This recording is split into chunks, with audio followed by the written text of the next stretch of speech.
I looked at was, I was looking for tire impressions on the driveway. I only saw one set from the moment that that drone went up. Everyone has been focused on the DNA, the genetic material recovered inside Nancy Guthrie's home, the CODIS dead ends, the mixed sample, the technology gap that a software company is racing to close, the FBI genealogy team standing by, waiting for a viable profile. The entire investigative conversation, the entire public forensic narrative of this case has orbited around the DNA. And the reason for that focus is not irrational. The DNA is real. It is confirmed. It may eventually name the person who took her. But on the night of February 1st, 2026, while all of that was happening inside Nancy's home, something else was sitting on her driveway. Someone drove to that house. Someone drove away with her. Tires leave marks. And the FBI has maintained a database covering virtually every tire ever manufactured, ready to match an impression to a vehicle profile within hours of collection. No court orders for genealogy platforms, no software breakthrough required, no waiting for a distant cousin to upload their DNA. Just a mark pressed into a driveway and a trained examiner with the right equipment to read it. On day 67 of this investigation, Maureen O'Connell, a retired FBI special agent who spent her entire career on the Bureau's evidence response team, sat down with Brian Enton of News Nation. And when she was asked what she looked for when aerial drone footage of Nancy's property became publicly available, her answer was immediate. The driveway. Not the blood, not the camera, not the propped back doors. The driveway. Because the driveway is where a vehicle staged itself to receive a woman who could not walk on her own. And the driveway might have recorded what no camera caught. This video is about what that driveway might have held, what the science was capable of reading from it, what may or may not have happened to that surface in the first hours of February 1st, and why 3 of the most credentialed voices in this case are asking the same question about it. Stay with me, because this is the forensic thread the mainstream coverage has almost entirely missed. Quick sourcing note. Maureen O'Connell's statements are sourced from her on-record Day 67 interview with Brian Enton at News Nation. Jennifer Coffindaffer's statements are from her named on-record interviews, also through News Nation. Richard Carmona's statement about the crime scene is on record, attributed throughout. Brian Enton's insider source regarding the initial response team is single source and unnamed. I will flag it explicitly when we get there. No individual in this video is named or implied as a suspect. Those are the standards. Let's follow the evidence. Before we go into the science and the driveway and the forensic failures, I need to stop for a moment. Because every technical term in this video, every oblique lighting angle and tread compression depth and database specification exists because of a person. Nancy Guthrie is 84 years old. She is a mother, a grandmother, a woman who was taken from her home in the middle of the night in her pajamas, without her shoes, without her medication. A woman whose family has been waiting 67 days for an answer that has not come. A woman who deserves every single forensic tool, every trained examiner, every properly preserved piece of evidence that this investigation had available. If you are a person of faith, please say a prayer for Nancy Guthrie right now. Pray that she is found. Pray that every piece of evidence this case holds has been preserved and will lead where it needs to go. Amen. I want you to type Amen. And if prayer is not your practice, hold her in your thoughts, because that is why this video exists, not the science, her. Now, for a moment, I want to speak directly to you. Tell me where you're watching from. Because right now, this story isn't just being heard in one place, it's reaching people across the world. From the United States to the UK, Canada, Australia, and beyond. People who follow cases like this, cases where justice took years, where families refused to give up, where the truth almost disappeared. And here's the truth most people don't realize. This channel is still small, which means every single viewer matters. Every like, every comment, every subscribe is what tells the algorithm this story deserves to be seen. So if you believe stories like this should never be forgotten, hit subscribe. Because the more people who see this, the harder it becomes for the truth to stay buried. Please, right now, subscribe to Evidence True Crime TV. Hit the like button, it takes 5 seconds, and stay for the question at the end of this video. Because that question does not have a comfortable answer, and I want to hear what you think. In about 60 seconds, I am going to explain exactly what the FBI's tire impression database can do, and why it is the one forensic tool in this case that does not require a software breakthrough, a genealogy waiver, or a lab that takes months to process a mixed sample. Stay with me. The FBI's Criminal Justice Information Services Division, CJIS, maintains what is formally known as the Footwear and Tire Tread Files Database. Every major tire manufacturer submits their tread design specifications to this system. The groove configurations, the sipe patterns, the block arrangements, the precise dimensional measurements that define each tire model from the factory. When a forensic examiner recovers an impression from a crime scene and submits it for comparison, examiners can search those specifications and identify, with significant confidence, the brand, the model, and the size of tire that made the impression. And from there, secondary manufacturer databases document which tire sizes and specifications are factory-fitted to which specific vehicles. The chain of inference moves from a mark pressed into a driveway surface, to a tire type, to a vehicle class, to an investigative direction that did not exist before that impression was collected. This is not an emerging forensic technique being tested in the field for the first time. Courts across the United States have regularly accepted tire impression photographs and physical casts as evidence in criminal proceedings when those impressions can be matched to a suspect vehicle.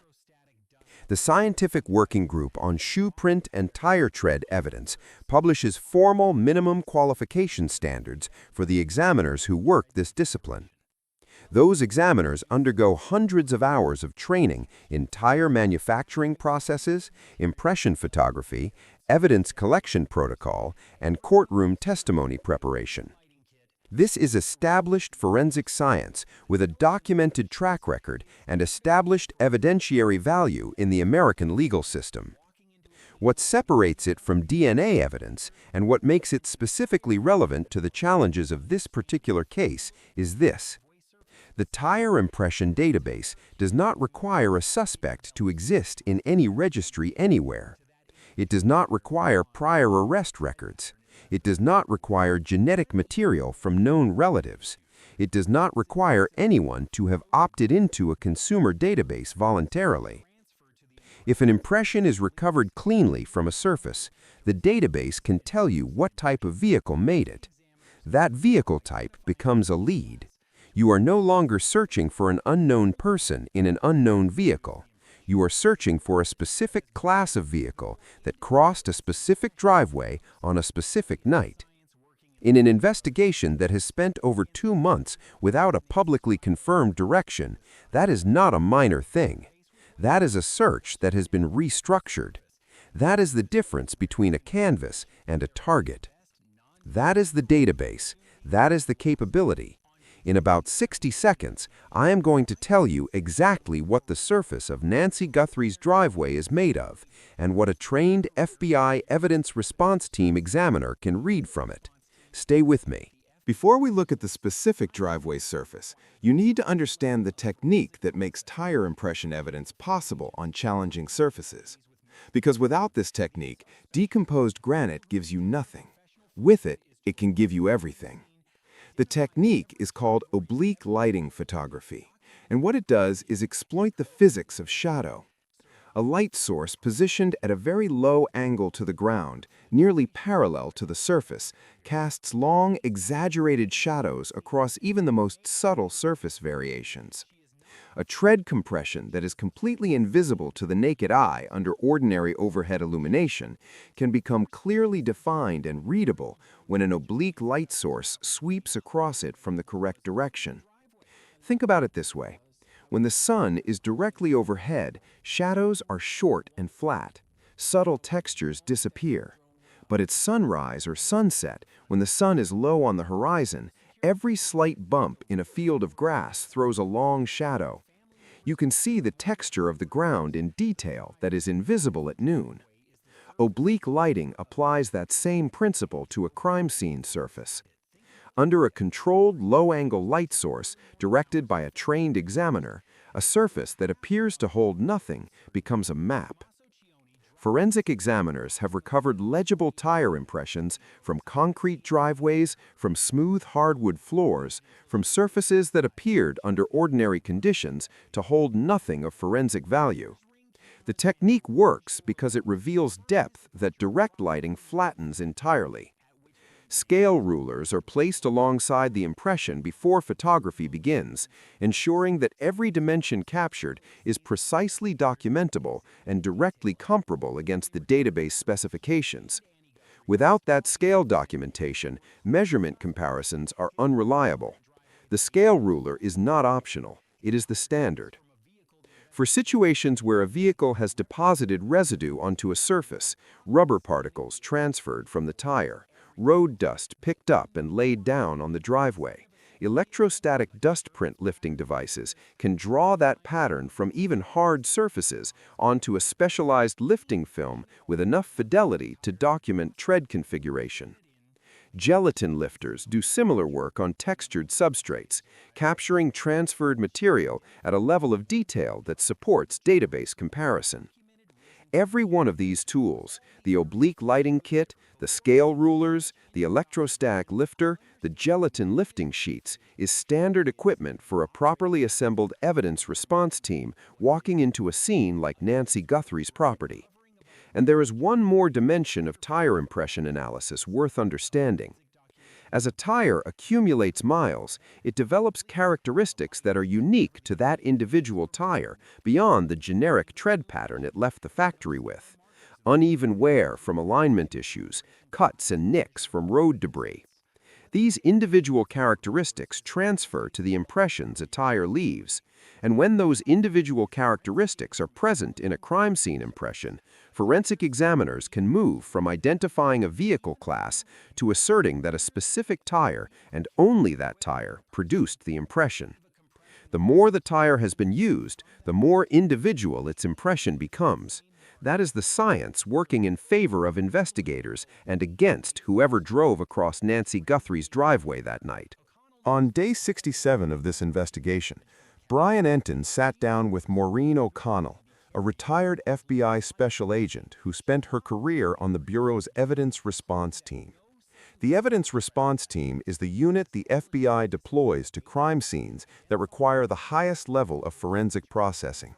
Not general field agents, not county deputies with mixed caseloads, specialists, people whose entire professional function is to arrive at a scene, identify every category of evidence it holds, document it with precision, and collect it in ways that survive federal prosecution. Maureen O'Connell did that work for the duration of her FBI career. When she speaks about what a scene should have received and what it may or may not have gotten, she is not offering an opinion. She is applying the standard her unit was built to enforce. When she spoke to Enton, she said the first thing she did when aerial drone footage of Nancy's property became publicly available was look at the driveway. Her exact words, I was looking for tire impressions on the driveway. I only saw one set from the moment that drone went up.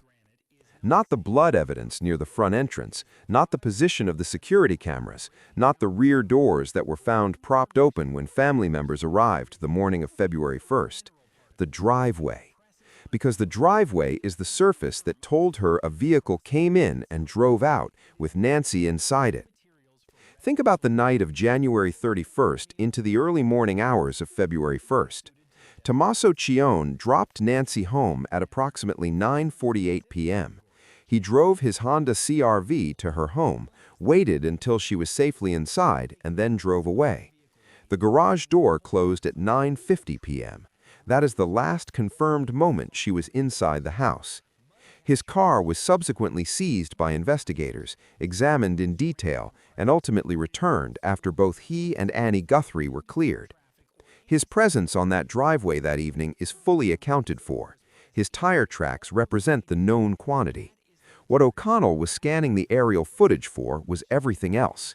Any sign of a second vehicle, a disturbance pattern in the surface, track lines running in a direction that does not match the Honda's documented path. Any indication at all that another set of tires had crossed that driveway in the hours between Cione's departure and the moment investigators arrived the next morning. What she could identify was one set of tracks with a documented reason to be there. Now, before reading too much into that, understand what a news crew drone hovering above a residential property to capture footage for broadcast actually is at an operational level. It is not a forensic documentation tool. The angle is overhead, not oblique. The lighting is ambient, not controlled low-angle illumination. There are no scale markers in the frame. What those aerial shots offer viewers is a real estate-style overview of the property. What they cannot offer is forensic data from a challenging granular surface. O'Connell knows this better than anyone watching that footage from a couch, because she is the person who would normally be carrying that oblique light to the scene. She was not watching the aerial footage and concluding that no second vehicle was present that night. She was establishing a disciplined baseline, identifying what the publicly available footage could confirm, and then isolating the question that only proper ground-level forensic work could answer. O'Connell also confirmed on record something specific about the surface itself that shapes the entire forensic argument. The driveway at Nancy Guthrie's home is composed of decomposed granite. Her exact words, made of decomposed granite, which is very, very difficult to develop a tire impression. However, with oblique lighting and a really good photographer, you can. O'Connell was not watching that aerial footage and concluding that no second vehicle was present. She was identifying the gap between what drone footage can show and what only ground-level forensic work can answer. In about 60 seconds, I'm going to walk you through what decomposed granite actually is and why the technique she described matters so specifically for this surface. Stay with me. Decomposed granite is not sand and not soil. It is the product of geological granite breaking down over time into a granular mixture of coarse, gritty, sand-sized mineral particles. It compresses under load. It feels somewhat firm underfoot. Across the American Southwest, it is one of the most common materials for residential driveways, practical, permeable, low maintenance, and visually suited to the desert landscape. For a forensic impression examiner, it sits in a specific category, challenging but not impossible. The challenge is that the granular particles, while they compress under vehicle weight, do not hold the precise edges of tread grooves with the fidelity that softer materials do. Mud captures, clay captures, snow captures. Decomposed granite compresses, but it is also loose enough on its surface that wind, foot traffic, or any subsequent vehicle contact can begin erasing what was pressed into it almost immediately. That is the material. That is the surface on which someone staged a vehicle close enough to Nancy's front entrance to carry her out and load her in. And the technique that bridges the gap between that difficult surface and a usable impression is precisely the oblique lighting photography that a properly equipped evidence response team arrives with as standard kit. A light source swept across decomposed granite at the correct angle in darkness, or with ambient light eliminated, can reveal tread compression detail that is entirely invisible to the eye under any other condition. The only question that matters in the context of what the science could do, is whether that technique was applied to that surface before anything else touched it. O'Connell identified the circular approach to the front of the home as the specific area she believes a suspect vehicle would have been staged. Her words, "The circle driveway is where I think the car pulled up to get her." The circular driveway creates a position near the front entrance where a vehicle can stop, sit, and exit without executing a complicated turning maneuver. Approach, stop, receive, leave. Each of those actions produces rubber to granite contact. If the vehicle sat there for even the few minutes required to carry an 84-year-old woman who could not walk on her own, the surface absorbed that contact. It held something. Whether that something was still there when the right people arrived with the right equipment and the right training is the question this entire forensic thread turns on. I need to pause here because this is the moment I ask for your support. If you are still watching at this point, you understand exactly what was at stake on that driveway.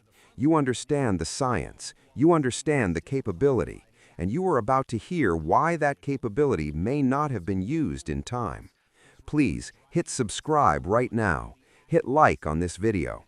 This channel has almost no subscribers. Every single person who subscribes changes what this channel can do. Every like tells YouTube that forensic coverage like this deserves more reach. And I want to ask you something before we go. Do you think investigators got to that driveway in time? Drop your answer in the comments. I am reading every one. Now, the scene management failures. 3 voices, all on the record.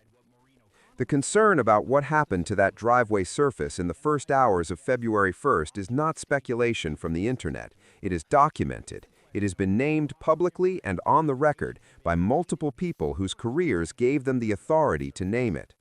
What the public record shows about the management of Nancy Guthrie's home as a crime scene is this. The Pima County Sheriff's Department arrived the morning of February 1st, conducted an initial response, and released the scene within approximately 24 hours, then resealed it, then released and resealed again. That cycle of access and restriction happening in the days immediately following the most critical forensic window the scene would ever have was documented through multiple journalism outlets and confirmed through sources speaking to Brian Entin at News Nation. But the release and reseal pattern alone is not the full picture. The initial response team itself has come under serious scrutiny from within the law enforcement community. An investigator insider who spoke on record to Brian Entin said that the people on the scene in those first hours were not tenured homicide detectives. The insider stated that the supervisor placed in charge of the scene had, to their knowledge, never investigated a homicide before being installed in that supervisory role. I want to flag the sourcing here precisely. This is from Entin's reporting, sourced from within the investigative community. The insider is unnamed. It is single source and unverified by a second independent source. We are treating it as a reported claim from a credible journalist with a documented sourcing track record on this case, and we are flagging the sourcing level so you can weigh it accordingly. But that account does not stand alone. What came next came from named, credentialed sources on the record. Jennifer Coffindoffer is a retired FBI special agent. She laid out what she described as 4 critical failures in the early handling of this investigation. She was not measured about it. The crime scene was abandoned too early. Search parties were called off by day 2. The supervisor was inadequately prepared for the complexity of the scene, and the FBI, the agency with the training, the equipment, and the evidence response team specifically designed for a scene exactly like this one, was not the first call. In a kidnapping case, Coffindoffer said on record, "Your first call has to be to the FBI, period. End of story. Not a call placed days later. Not a call made after the scene has already been processed by a team that was, by the account of its own law enforcement peers, not equipped for what they walked into." You can never get a crime scene back, she said. You can never get the first 48 hours back. She said she wonders whether there will ever be justice in this case, not because the current investigation is not working, but because of what those first hours cost. Then there is Richard Carmona. He is the former Pima County Sheriff, not a podcast commentator, not a retired deputy with a YouTube channel. He is the man who held the job Chris Nanos currently holds, the direct predecessor in that office. And when he looked at the documented record of how the Guthrie crime scene was managed, the word he used was corrupted. Not compromised, not potentially affected, corrupted. Carmona specifically identified footage showing a vehicle with no investigative business being at that property, crossing onto the front lawn while the scene was still classified as active. A pizza delivery vehicle, documented across multiple reports, was recorded driving across the front lawn during the active investigation period. This was not a law enforcement vehicle. This was not someone with a warrant or a badge. It was a private vehicle crossing ground that should have been inside a sealed forensic perimeter on a property where every surface in the vicinity of the front entrance was potentially holding forensic evidence. Now place that directly alongside what O'Connell was saying about the circular driveway. She identified that area as the most logical staging position for a suspect vehicle. She raised the question of whether proper impression documentation had been completed before contact events occurred on that surface, and the documented record of how this scene was managed in those first days, a team lacking homicide experience, a supervisor without prior homicide background, a scene released and resealed multiple times, an outside vehicle documented crossing the front lawn, describes a perimeter that was not held with the consistency that fragile impression evidence on granular material requires. 3 separate people, 3 separate professional frameworks, one shared concern about a surface that held evidence and a response that may not have gotten there in time. In about 60 seconds, I am going to bring all 3 of those voices together and tell you exactly what they agree on and what it means for whether that driveway gave up what it held. Let me bring the 3 voices together, because what they share is not opinion. It is a convergent professional assessment from 3 people whose careers were built on exactly this kind of forensic question. Maureen O'Connell, FBI Evidence Response Team. The first thing she looked for was the driveway. She knows what a properly equipped team can read from decomposed granite. She knows what oblique lighting can do on a challenging surface. She knows because she has done it. And she identified the circular driveway as the specific area a suspect vehicle would have been staged. And she raised the question of whether proper documentation happened before that surface was disturbed. Jennifer Coffindoffer, retired FBI special agent. The crime scene was abandoned too early. The FBI should have been the first call. The first 48 hours are irretrievably gone. She said she wonders about justice in this case, not because the current investigation is failing, but because of what the initial handling cost. Richard Carmona, former Pima County Sheriff. The scene was corrupted. That word came from the man who held the job the current sheriff holds, not a critique from outside the institution, a condemnation from inside it. 3 voices, same scene, same window, same conclusion about what that window may have cost. And a specific note about how crime scene perimeter management actually works, because most people following this case from home have never had to think about it. When a forensic perimeter is established at a scene like Nancy's property, it is not symbolic, it is functional. Every square foot inside that perimeter is treated as a potential evidence surface until it has been systematically documented and cleared. You do not release a perimeter until that documentation is complete, because the moment you release it, you lose control of what contacts those surfaces. A properly managed scene at a location like Nancy's home, with a circular driveway approach, a granular surface, and clear evidence of a forced abduction, would have the driveway surface treated as a priority documentation zone from the moment of arrival. Aerial documentation first, then ground-level oblique lighting photography of the entire driveway surface before a single investigator walks it. then casting or lifting of any impression identified during that photography. Then and only then does anything else happen on that surface. That sequence is the standard. That is what the training demands. That is what the FBI's evidence response team is built to enforce. Whether that sequence was followed in Nancy Guthrie's circular driveway in the early morning hours of February 1st by a team that was not tenured in homicide and whose supervisor had never run a homicide scene before, that is the question that does not have a public answer. There is a counterpoint that needs to be acknowledged. Investigators in active federal cases do not publicize every piece of evidence they hold. Operational security in an ongoing investigation means the FBI could have clean impression documentation from that driveway. They could have a result back from the database. They could be working that vehicle profile lead actively right now, and none of that would be public. The absence of a public statement about tire impression evidence is not confirmation that none was collected.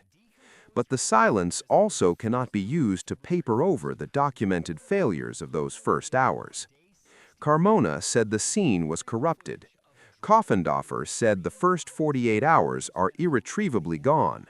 O'Connell said the window may have closed before the right eyes arrived. 3 separate people, 3 separate frameworks, one shared concern.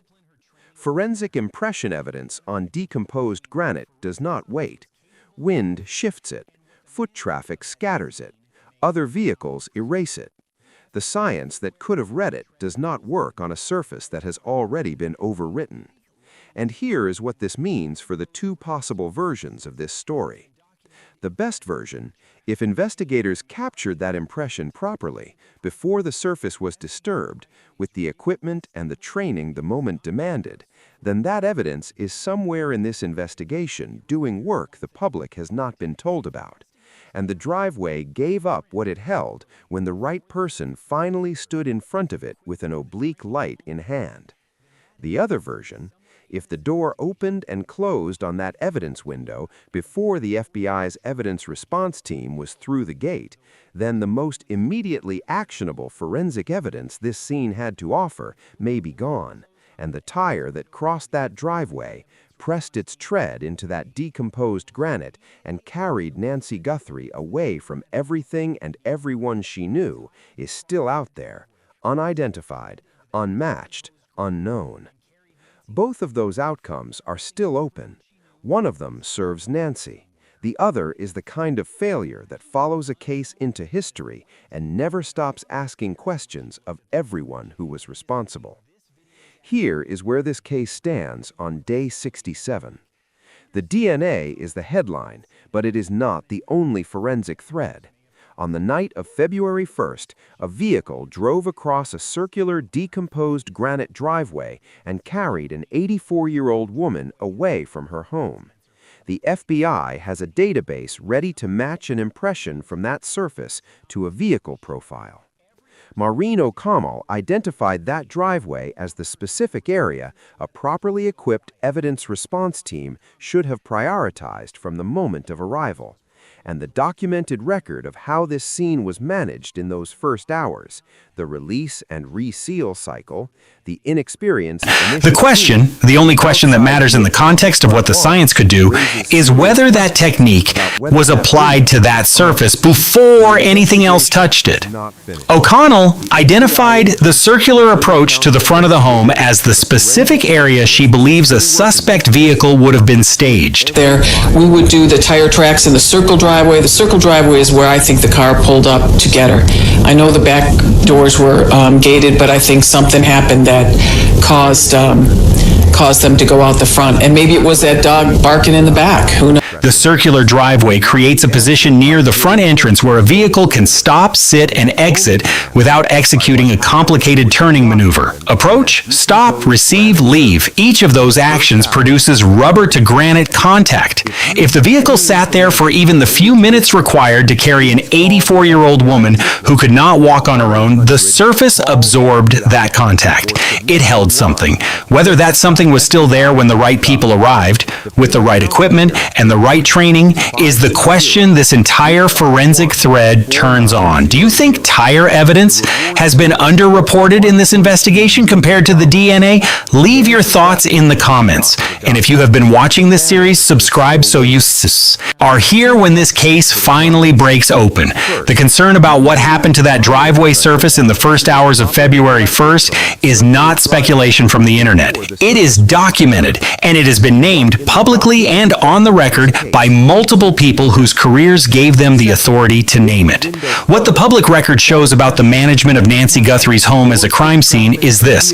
The Pima County Sheriff's Department arrived the morning of February 1st, conducted an initial response, and released the scene within approximately 24 hours, then resealed it, then released and resealed again. That cycle of access and restriction happening in the days immediately following the most critical forensic window the scene would ever have was documented through multiple journalism outlets and confirmed through sources speaking to Brian Entin at News Nation, but the release and reseal pattern alone is not the full picture. The initial response team itself has come under serious scrutiny from within the law enforcement community. An investigation insider who spoke on record to Brian Entin said that the people on the scene in those first hours were not tenured homicide detectives. The insider stated that the supervisor who was placed in charge of the scene had, to their knowledge, never investigated a homicide before being installed in that supervisory role. These are not anonymous internet allegations. This came through Entin's reporting, sourced from within the investigative community, and it describes a specific institutional failure at the specific moment when experience mattered most. Jennifer Coffin-Daffer, retired FBI special agent, laid out what she described as 4 critical failures in the early